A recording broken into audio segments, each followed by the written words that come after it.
Disadvantage వచ్చేసి braces కన్నా aligners కొంచెం కాస్ట్ ఎక్కువ ఉంటుంది. అండ్ ఇంకొక మేజర్ డిసడ్వాంటేజ్ వచ్చేసి ఇది మీ చేతిలో ఉంటుంది. ట్రీట్మెంట్ అనేది ఇది పళ్ళ మీద ఏమి తీగలు అంటించరు. ట్రే మీరు నోట్లో మీరే పెట్టుకోవాలి.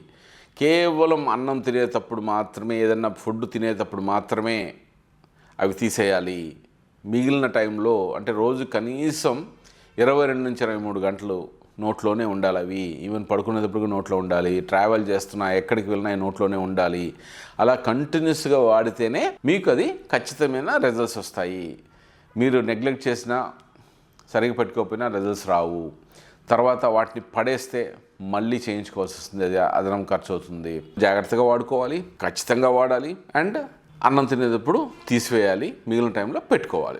ఇలాంటివి ఖచ్చితంగా చేస్తే అలైనర్స్ ట్రీట్మెంట్ ఖచ్చితంగా వచ్చే అవకాశం ఉంటుంది. లేకపోతే మీరు అట్లా చేయలేనప్పుడు బ్రేసెసే కరెక్టు. బ్రేసెస్ అనేది ఒక standard treatment procedure, time tested treatment procedure. దానివల్ల ఎటువంటి వంకర పళ్ళు, ఎత్తుపళ్ళు, సందులున్నా సరే ఇవన్నీ ఒక బ్రేసెస్ ద్వారా, పళ్ళ మీద తీగలు వేసి చేసే ట్రీట్మెంట్ ద్వారా ఖచ్చితంగా సరిచేసే అవకాశం ఉంటుంది.